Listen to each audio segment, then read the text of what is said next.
Check, check. 1, 2, 3, 4. Let's go!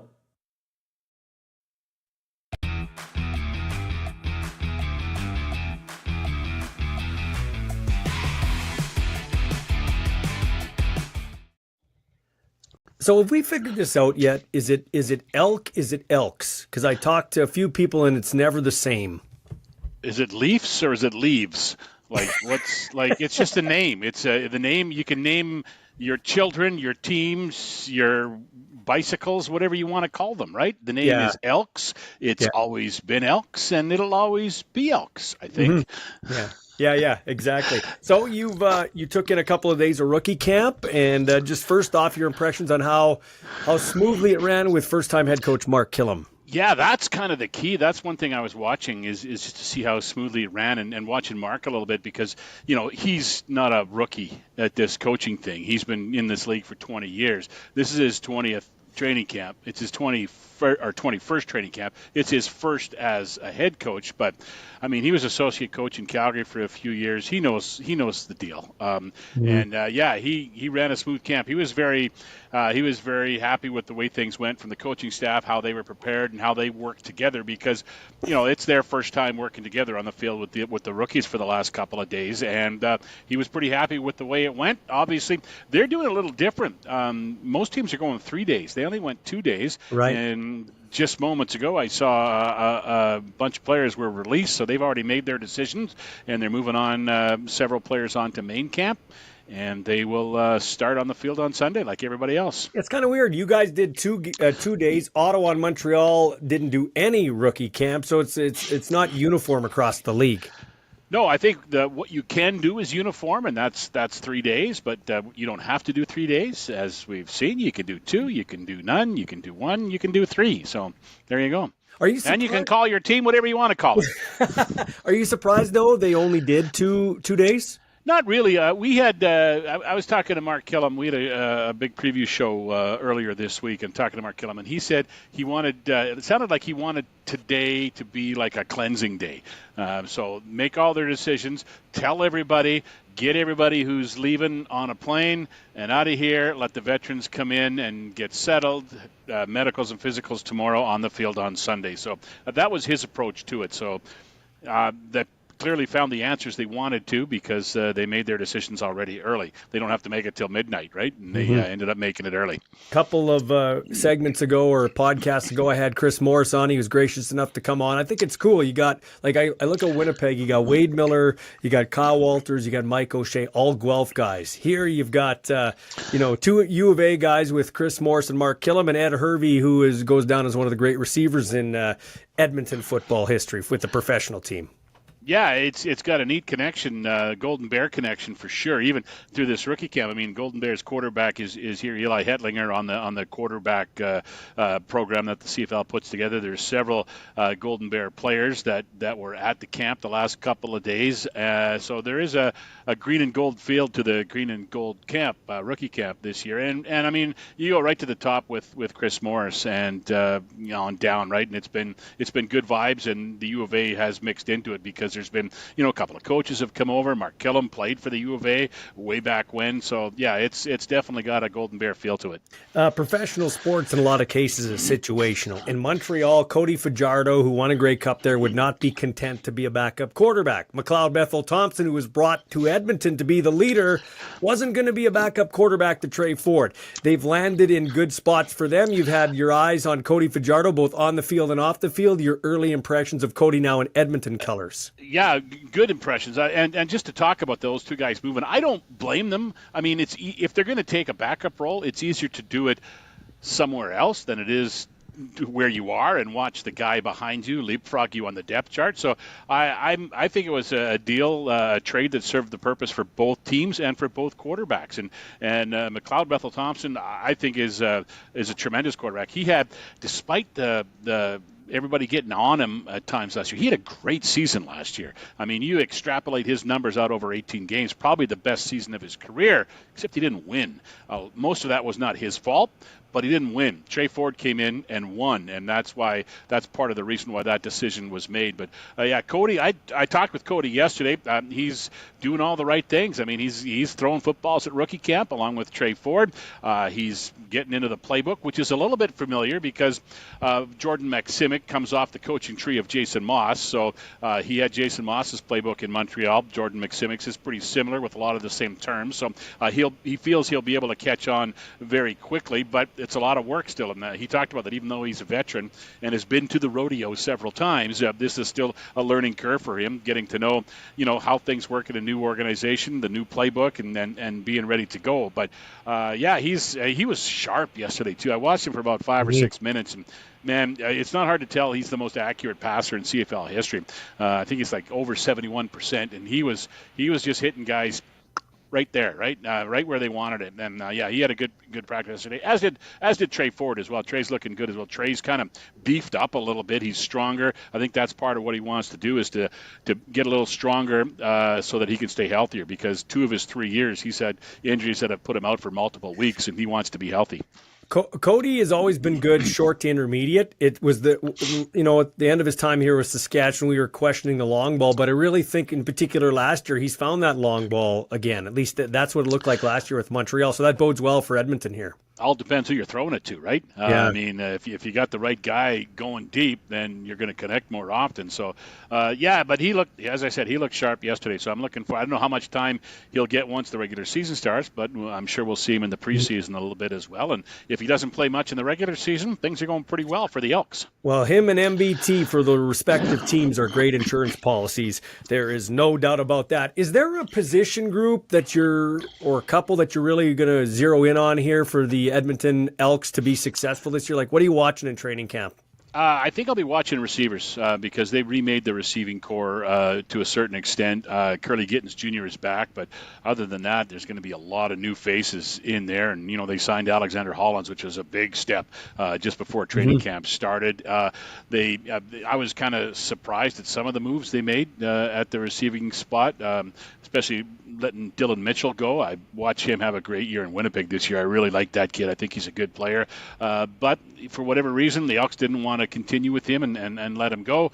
Took about 48 hours before he got another job. But I think that's what I'll be watching, the receiving core, and probably a little bit the defensive backfield, which also has been reworked. Surprise release of Kai Gray last week, which really surprised a lot of people. He's had 2 years here. He was a Rookie of the Year nominee in the West in his first year. So we'll see. But they've obviously gone out in free agency and signed some pretty big names, Kobe Williams and Royce Metier and all that. So those are the 2 spots that they're really building, I think, at this training camp. I'm interested in the secondary because they got Trey's brother Tyrell. They spent big money on him to bring him in as a corner. And then, of course, Mache, as you mentioned.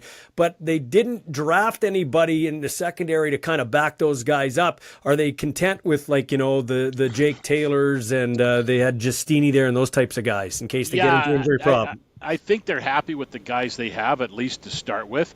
I hear they might be bringing in some guys as camp gets started, especially at quarterback, because they only have 3 quarterbacks plus Eli Hedlinger from the quarterback program. So they might be bringing in a quarterback. I wouldn't be surprised. I got the feeling that once the season starts, I think things will be a little bit more stable, but I wouldn't be surprised if we see some guys in and out during training camp just to get a look, just to make sure that all their scouting and their due diligence is done at those positions. But defensive backfield, the secondary is going to be very interesting to watch. No, for sure. Okay, so here's the question. I know you got a busy day. I appreciate it. I want to get an Oiler question in here too, but first this. Are the Edmonton Elks, I think they need, I really do. Edmonton, the CFL is better when Edmonton's a better team. In order to get that energy back, they need to make the playoffs. Is this a playoff team this year?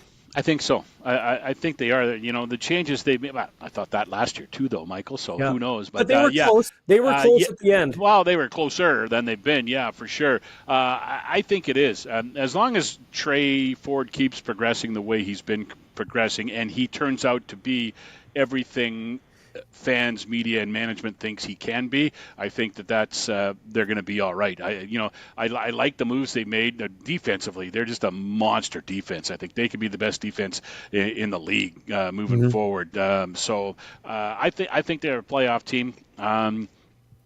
maybe challenge for a home playoff game. I don't know, but I do believe they're a playoff team. Winnipeg and Saskatchewan got to be at the top right now, and they may have some issues with injuries or whatever the case may be. Saskatchewan, I think, looks good. Winnipeg is. They're Ric Flair, right? You got to be the man, you got to beat the man. So as long as they keep winning, you got to keep predicting them to finish up in the top half. And they last year a bumpy start, right? But they got rolling and they were a pretty good football team by the end of the year. Well, bumpy start for them now. Zach Collaros suspended one game. Yeah. From afar, from many kilometers away in the broadcast booth there in Edmonton, what do you make of that whole situation? It stinks. I can smell something. It's just kind of fishy the way it was all handled and done. And I don't know all the details, but from what I understand is they texted him twice, they phoned him once, they emailed him once, and he had 2 hours to respond. And if he didn't respond, he's basically guilty, right? It looks bad for him, but I think that's a bogus system. I mean, if you're on a drive from Edmonton to Calgary, you put your phone in your seat and you don't look at it. Yeah. You're not going to answer it. If he's somewhere, I don't know if he's in the States or if he's in Winnipeg or if he's fishing or if he's on an airplane or what the case may be. But to give a guy 2 hours to respond and if he doesn't, he gets suspended is ridiculous. And I'm glad that the CFL and the CFLPA are investigating it a little bit more. It does look bad on him because, the assumption is you don't take the drug test because you know you're going to get caught. But I love the line Doug Brown. I think Doug Brown tweeted it out. He said, if he's taking steroids, he's taking the wrong ones, right? So he's not a big guy. He's not a beefed-up guy. He's just a smart, good quarterback, and he always has been. And that's just it, Morley. If you're taking drugs and you missed it by one day, it's not like it's magically going to be out of your system if you say, show up at my doorstep tomorrow at 7. Yeah, exactly. It doesn't work that way, right? So, who knows why he missed the call and the text and the emails and everything. But, hey, I missed your email about coming on this show for about 3 or 4 hours, and you didn't suspend me, right? You just welcomed me with open arms. I'm not asking you for a piss test. I'm telling you that right now. There's no piss. I don't want Morley Scott being anywhere around me. Lastly, there's probably a lot of drinking, a lot of peeing, a lot of everything going to be going on in Edmonton Saturday and Monday. Man, this took a turn, Michael. The Edmonton Oilers, man. I've been an Oilers fan for a long time. They feel like they're picking up steam now, and it's a great sign when McDavid and Draisaitl didn't do much last night and still got it done. Oh, they did enough though, didn't they? Yeah, right? Right. They were there when they needed them. That's for sure. Yeah, it's they're. I like what Connor McDavid said the last couple of days. First on the day off before last night's game, then after the game last night. He said we're getting better. We're getting better and better. We're peaking, and we can be better than we are. Obviously, they didn't play very well last night. Vegas played really well last night and probably deserved to win the game. Probably would have won it on the power play if the proper penalty had been called on the hit to McNabb, right? But hey, that's the way the cookie crumbles. Sometimes you get some calls, you don't get other calls. So they're playing pretty well right now, and 6 straight wins, 6 straight by coming from behind in every game, which is a new NHL record. Well, they added to it last night. Yeah. So they're playing well right now, and the thing, everybody for the last 10 years, Ballsy, have been complaining around here about depth scoring, and everybody got sick of hearing about it. I'm sick of hearing about depth scoring now, but it's the other way around. They're getting it, right? And that's what everybody's talking about. I mean, they got a couple more guys, got their first goals to the playoffs last night. Podkolzin's goal was huge last night. Bad goal, too. So they're getting some breaks, and they're getting some goals from everybody, and they're playing pretty well. I can't see them losing this series now. And I think the winner of Winnipeg-Dallas will be pretty beat up by the time they get to that series. So who knows? Maybe the road is paved to get back to the Stanley Cup final this year. One more for you, because you were the former color commentator, so you'd know what I'm talking about here, obviously. Is Pickard closer to Rolison or Markkanen?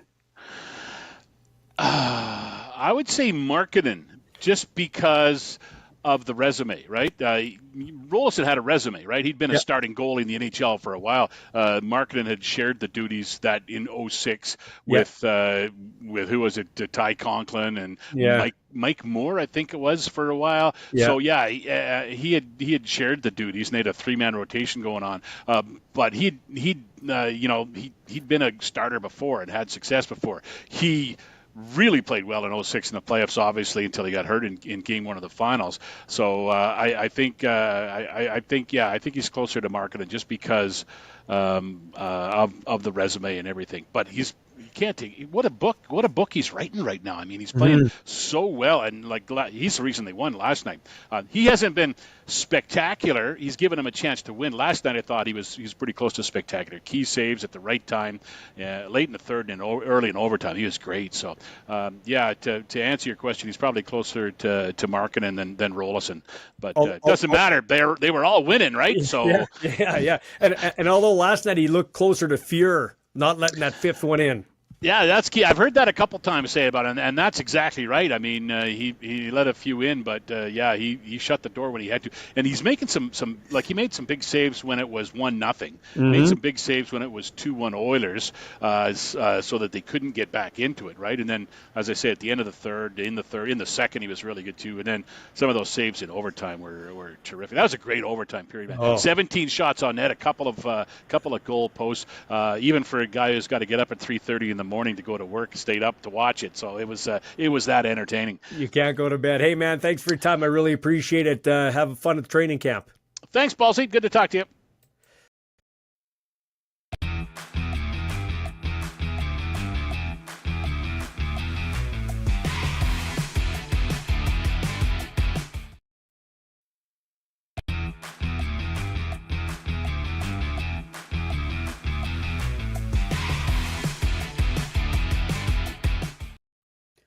Well, we know around these parts the Pats got the star Maddox Schultz, but this guy is the other star, Liam Pugh. Is it okay for me to call you that, the other star? Yeah, that's all right. Yeah, what's your nick? Do you have a nickname? Sometimes my teammates will call me Pewsy or Pewy. Those are the go-tos. Okay. You're 6'1". Have you, as a 15-year-old guy, just 15, have you always been the biggest kid? Yeah, I mean, I've usually been on the taller side of the group, so I'm fortunate to be this tall. But yeah. Tell me about your hockey background here. Where did you play last year? Yeah, last year I played for Langley Hockey Academy, U18, and I've been with Langley Academy for the last 3 years, and it's been amazing. Now, am I right when I said, did you play with your brother? Am I correct? Yeah, I played with my brother last year as well. We were on the same line. Oh, what's it like and your brother's older, obviously. What's it like playing with your older brother? Yeah, it was pretty amazing. It was unlike any other experience that I've got to do before, and my parents obviously loved it as well. Yeah, did you bitch at him? Do you guys bitch at each other or what? Maybe a little, but we got over it. Now, how do your styles differ? By the way, what's your brother's name? His name's Landon. Landon, okay. So how do you, Landon and Liam, that's cool, L and L. How do you guys differ in your styles, or are they similar? Yeah, I mean, I think both our games complement each other very well. I mean, I like to say that I'm pretty offensive and can usually put the puck in the net at any time. And Landon he works hard, and he'll get the puck and he'll get it to you when you want it. And if you're in the right spot, he'll get it to you. And I mean, it's good to have him on the side. That's kind of like I watch a lot of Oilers hockey. Draisaitl said he likes playing with Podkolzin because Podkolzin will go in the corner and get the puck and get me the puck. That's the same type of thing. He's your Podkolzin or what? Exactly, yeah. Yeah. Who's your hockey team? Like, I know the Pats are your hockey team here for 34 games here, but who do you like watching? I mean, I'm honestly I like watching any hockey. If there's hockey on, I'll turn it on. I mean, I just love watching it. So whatever's on, I'm watching. So you don't have one team. Is there a guy that? Give me maybe your top 3 players that if it's on TV you got to stop and watch it, or if it scrolls on your phone you're watching it. Yeah, I mean, I'd say Matthews a big one for me, and Celebrini as well, and I mean probably Bedard. You can never go wrong with those 3. Yeah. So. Connor Bedard, Regina Pat, comes from the Pats. Your thoughts on joining a team that he toiled with, albeit briefly, but the most storied franchise in junior hockey, the oldest one? Yeah, I mean, it's obviously pretty special knowing that Connor Bedard was at the Pats organization. So I mean, it's pretty cool that you're kind of following in his footsteps. Yeah. How long you been? Now you're only 15. It's not like you're 25. Okay. How long you been playing hockey for? I started skating when I was 2 years old, and I fell in love with it ever since. Okay. So you don't usually have a lot of memories at 2. So what's your first memory of hockey? My first memory would probably be I think I was about 5. Um, and I was just at this practice, and we had this new coach come out, and he would like he was just coaching us, doing a little development session, and then at the end of the practice, he goes up to the parents and he's like, "Who's that guy wearing the 13 Powell Datsuk jersey?" And my mom raised her hand. She was like, "Oh, what did I do? What did I do?" And then he went up to my mom and was like, "That kid is amazing, and I want to keep on coaching him." And that guy has actually been my coach since I've been a little kid. Since that time, he's been my coach all the way up until now. Never had a different coach, and he's developed me into the player I am today. What is his name? Curtis Fraser. Okay. What makes him a good coach? I mean, for me, he always liked picking on the little things and the things you could say you aren't as good at, the things you don't work on as much. And I think that can kind of what separate you from other players is you work on those little things that you don't think matter as much, but in the long run they help a lot. So, give me a couple of things you're good at. Putting the puck in the net. Listen, you downplayed it. You played U18 as a 14-year-old, and you led the team in scoring. So you know how to put the puck in the net. Yeah, I mean, I like to be creative when I'm on the ice, especially in the offensive zone. I like to make plays, like to find my teammates. I just like making plays, being creative, and I love seeing my teammates succeed, whether that's off a play I made or whatever it is. Mm-hmm. So, what's maybe one thing, and you're only 15, okay? So I don't critique kids, especially when I'm calling the games. I don't jump all over them because you're just kids. But what's one thing you want to work on? Yeah, I mean, I think for me, the main thing I've tried to work on this year and want to keep on working on is kind of just getting into that 200-foot game more and kind of just being reliable on both sides of the ice and like the penalty kill, like being a guy a coach can trust on the penalty kill, or if there's 5 seconds left in the game and you need to win a draw in the defensive zone, kind of just making sure I have both sides of my game locked down so that a coach can trust me in any situation. You and Maddox, I'm told, are good buddies. How does that come to be? Yeah, we're great buddies. We've been in the same agency, and so we met at our agency camp over the last summer, and have a great relationship, and are super stoked to be playing on the Pats together. Yeah. Any idea or indication that that the Pats would make a move to get you 3rd overall, and that you would be in lockstep with your buddy Maddox? I honestly had zero clue. I didn't even think it was possible, to be honest. And then I got a call like 20 minutes, I think, before the draft, and they asked if I would become a Pat because they wanted to trade up with me. And it wasn't a hard. It was like it's such an easy yes. Yeah. Okay. So, what do you like? What do you like best about Maddox? Why do you think you guys will be like? I mentioned Leon. Why do you think you're going to be Leon and Connor? I'm putting a lot of pressure on you. Why do you think you're going to be the yin to his yang, so to speak? Yeah, I mean, obviously he's such an unbelievable player and an even better person off the ice. He's a guy you always want to be around and you want to be his friend. But I think our games just complement each other so well. I think just as soon as we get on the ice together, something's just going to click. And I think with both how hard we work, I think we could do some special things on the ice together.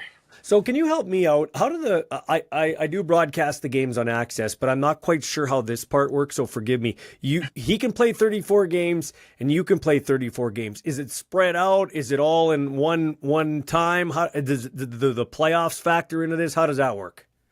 Yeah, it's obviously a brand new rule, so there's still a lot to talk about. I think we're going to have some meetings about what 34 games we're going to play. If we're going to play all 34, it's kind of up to the Pats on what they want and think is best for us. We may practice, whatever it is, but it's still up in the air as of now, and it's just whatever the Pats organization think is going to be best for me and Maddox. What number are you? I am number 13. Okay, so you mentioned 13. Why 13? Because I actually love that number. Why did you pick 13? Yeah, I mean, when I was a little kid, my favorite guy to watch was Pavel Datsyuk. He was like, I don't know, his game. I just loved watching him, and I mean, that number, I had a bunch of his jerseys, and I mean, I've just stuck with it ever since. So did you tell the Pat, like, do you get to be number 13? Did you say, listen, Al Miller, I'm coming, but you got to give me 13? I don't actually know yet. I mean, obviously that's what I hope for, but if it's taken, then we can always find something new. Okay, what do you like to do away from the rink? You're only 15, but like, what are you into? Like a lot of like, what are 15-year-olds doing these days, or what is a 15-year-old like you, a high performance athlete, do? Yeah, I mean, I'm a big golfer, so I love to get out and golf with my buddies and just hanging out with my buddies. And I love to be outside, doing anything outside makes me happy. So just enjoying the outdoors, whether it's a hike, running, going on a run, whatever. Just love to be outside. So would that mean you'd have low average screen time then on your phone? Yeah, I wouldn't say I'm on my phone the whole time. I have no social media, so it's not like I can be scrolling for days. Is that by design? Yeah, it's more. I think my parents I think they'd rather me also not have it, but I also don't really care too much about having it. I mean, I'd rather just stay off of it if I'm being honest, because there's a lot on it nowadays, and I mean, I think I've been just fine without it.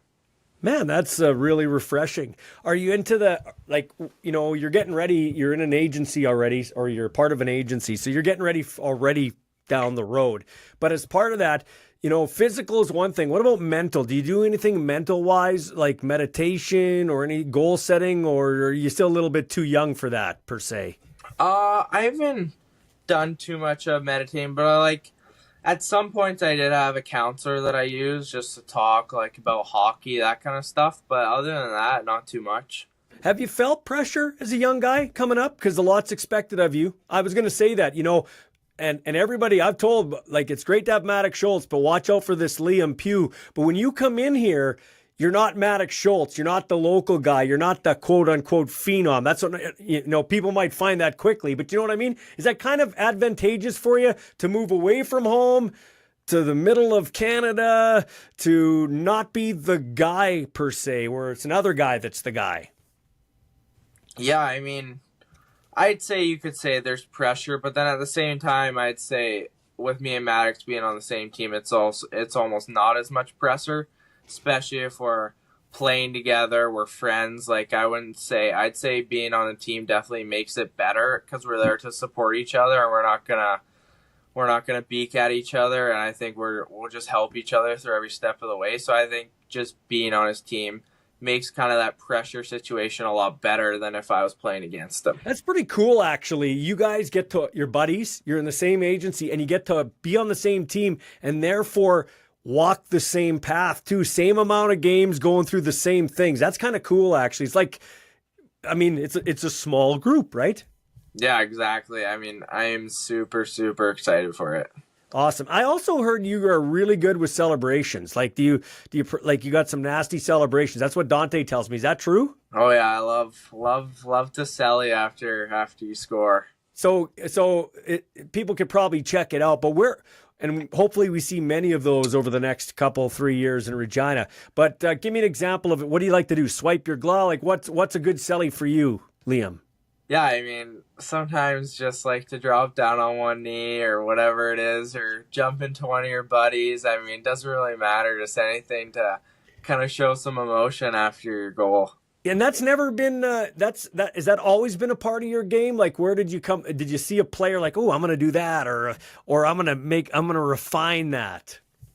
Yeah, I mean, I think it's honestly just been like I've scored and I've just been okay, I'm just going to do this. It's kind of just been a very fast kind of reaction. I've never really thought anything of it. It's just been like, I'm just going to keep rolling with this. Well, man, we're happy to. Have you ever been to Regina, by the way? I've never been to Regina. So what have you heard about Regina and Regina winters and Saskatchewan winters and prairie winters? I've heard that it's very cold, very, very cold, and I've heard it's very flat too, not like BC with all the mountains and stuff. It's pretty flat. Yeah, like if you're playing outdoor hockey and you shoot a puck, you can see it go away for like 3 days. That's how flat it is, man. Hey, by the way, where do you get your personality from? Like, you're a very good talk for 15-year-old. You're really ahead of the curve for talking, man. Where do you get that from, do you think? Yeah, well, in the JPHL, they did interviews like every intermission and after every game. So when you get picked for that, it's kind of just like it's fun to practice that stuff. So it's good when you start young, and then now you kind of just know what to do. So, well, I want you to get used to this old balding head, because I am going to be probably doing a lot of intermission interviews with you over the next couple of years, man, when you're on TV. So, and I can already tell the director, hey, we got to get this kid. He is $1 million. Thanks for your time, man. I appreciate it. Enjoy the summer, golf, and whatever you're going to be doing, and can't wait to see you in Pats colors, okay? Thank you so much for having me.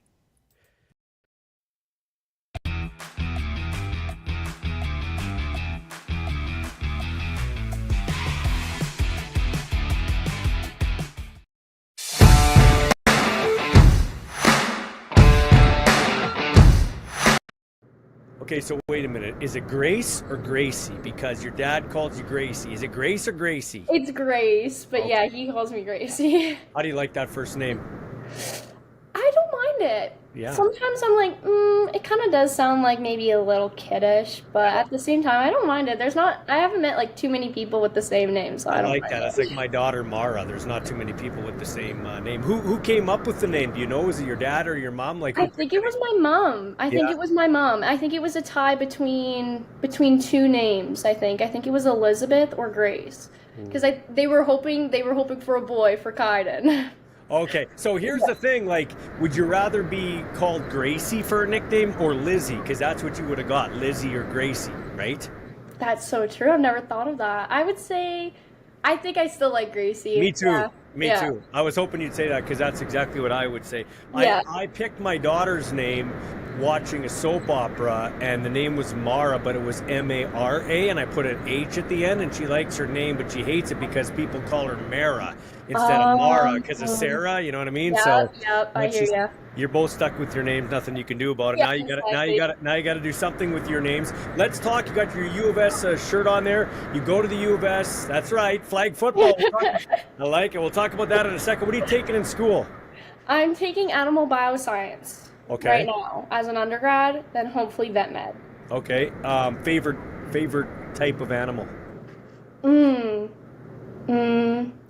I think my favorite animal is a tiger, Okay. but I think like just as like household pets, I think I would have to go with a cat. You like cats? Okay. See, we're different. I like dogs, not cats. Which is fair. Yeah. Cats can be moody. Are you moody, Grace? Oh yeah. Yeah. Yeah. What puts you besides losing a flag football national championship game? What puts you in a bad mood? Oh, that's a good question.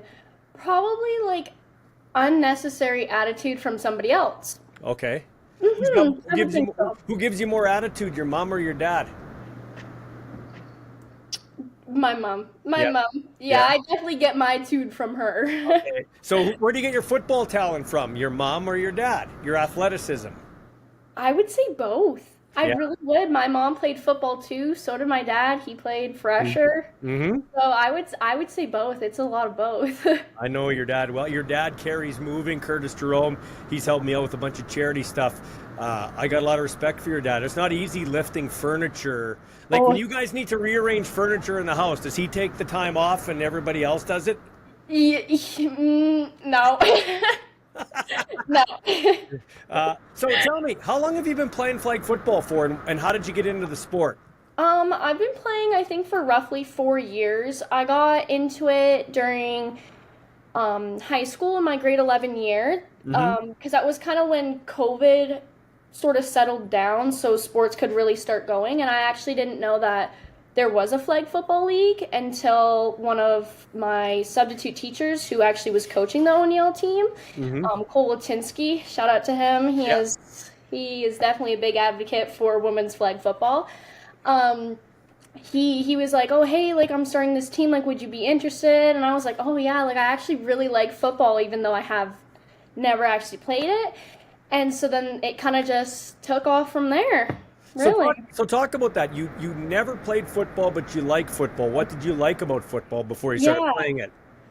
I don't know. I think that's a good question. I think I just enjoyed when my brother would be practicing himself, and he always kind of played as quarterback, so he needed somebody to throw to. So that was most of the time me, and I don't know, I think I really enjoyed that. So do you, like, I'm trying to think here now, the national championship or just women's flag football, is it 5-on-5? What is it, 7-on-7? It's five on five. Okay, so are you the center, or are you just a receiver, or play defense? What do you play? I will quarterback? I will switch from center and receiver every once in a while, but most of the time I do play as center, as the snapper.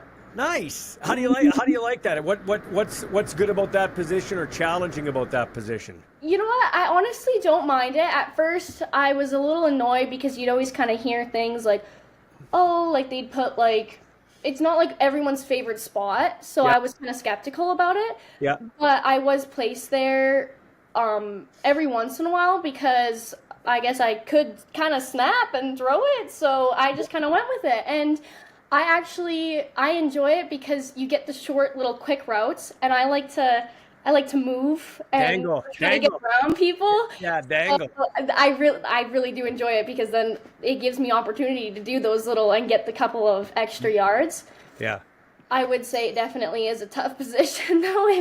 How far is the quarterback back from the snap in your offense there? Like, is it about 3-4 yards? Yeah, like I want to say it's pretty far back because that rusher's coming in pretty fast. Yeah. So yeah, to give them extra time, if we're against a fast rusher, they're usually like pretty 5-6 yards back. So how did you learn, or who taught you how to long snap so that you could do it, pretty good? Because that is a key component. The long snap, it's got to be back, it's got to be pretty accurate. So like you said, your quarterback's got time to get the ball out of there. Yep.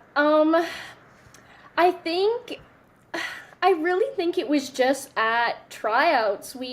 Everyone had to practice different things. They had different sections going on, and then when we got to snapping, I would say it came naturally. That's awesome. Do you practice still quite a bit at home? Like in the summer here, will you practice with your dad or your mom? Yeah, for sure. I definitely do with my boyfriend and my brother, and I think I will a bit more this summer because, well, I always do play on Regina's like AFFL league. I do play on a team there with some family, which is a lot of fun. And so definitely all through the summer on that team. And then because my brother and my boyfriend actually play together, and my brother will sometimes be playing quarterback, so he does need to practice. So then that's my time to get to practice taking off some snaps and running routes. So your brother, your boyfriend, your dad, your mom, everybody out to watch the national championship that just passed through Regina here, right? You was in Regina, wasn't it? Yes, it was in Regina. Yeah, everybody came out to watch. It was a lot of fun. And it was so warm, so nice out. Yeah, it was. But maybe you brought the warm weather. You guys finished 7th. How were you? I mean, you want to win the whole thing, but just your thoughts on the team's performance. Actually, I think we did a really good job. Like, I'm actually very proud of our performance and how far that USask has come with football. That I think we've done a really good job. And coming in 7th, it may not be a win to most people, but I definitely think it was a win to us. So I like both sports, or both versions of the sport, tackle and flag. I've coached both. I don't pick one over the other, but does this help you?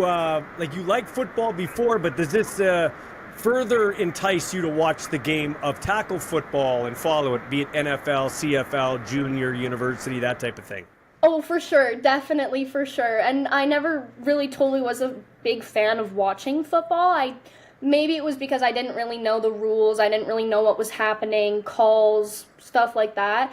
And because the sports aren't too different, I understand it now, and it's fun to watch, and I enjoy sitting down for a Rider game with the family. Yeah. And watching.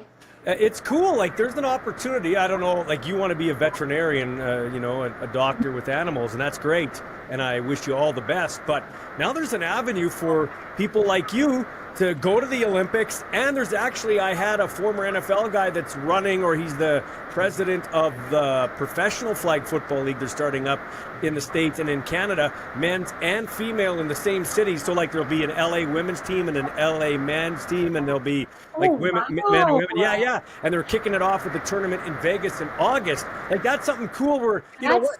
You know, like, that's something where people like you, if you want to, you can play. Yeah. That is so good to see. I love to see women's sports start to thrive. Yeah. Oh, that is good to hear. Yeah. So, so how often do you play in the adult flag football league here in Regina?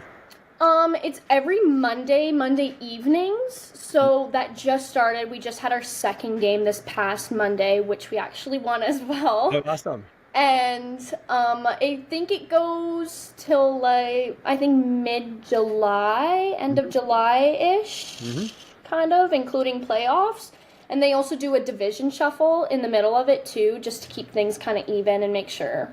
It really speaks to the popularity of the sport that we have now. Like, I don't believe, or maybe I'm wrong, maybe you can correct me, are there male flag football teams at the university level right now? I know there's female.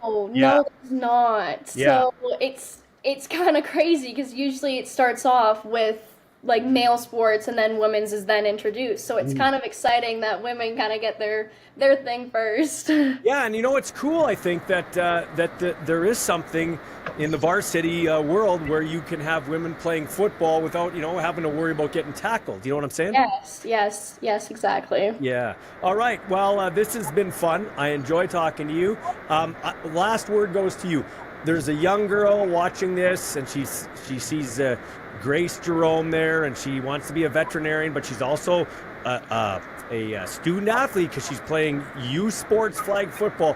Why should they get into flag football? Why should a young girl aspire to be you and maybe further go to the Olympics? I think no matter what type of sport you play, anybody can play flag football. It is a growing sport, so you have unlimited opportunities, and it's a great way to make new friends. I've made so many new friends playing this sport, and I'm so thankful for it. You get to meet new people, of course, and coaches, and then it introduces you to other things. Like, because I first started at the U of R, at O'Neill, and then found out that there was a women's team on the U of R, and that there was so many across Canada, because I first went to nationals. I couldn't believe it. It was crazy. And then I found out that USask has a team, and that was super exciting. And so I think that anybody out there wanting to play sports, put themselves out there, I definitely think that they should. And this is a sport where you can thrive no matter what you do. And the U of R's got a green and a yellow team. They had two teams. You beat one team, lost to the other team. Yep. But how cool was it, lastly, to play in a national championship in your backyard, in your hometown? It was really cool, actually. That was a lot of fun. I couldn't believe it when we heard that it was in Regina. It was, well, big money saver for sure, less fundraising, but it was awesome because sometimes I feel like Regina isn't totally on the map. So it felt nice that it did put it on the map, especially for football, especially for women's flag football. Well, it's great to have you on. I've worked with your dad. You tell your dad it's a good thing you got your mom's looks, okay? Yeah, for sure. All right, Grace, thanks for this, and continued success in the classroom and on the flag football field, okay? Thank you so much.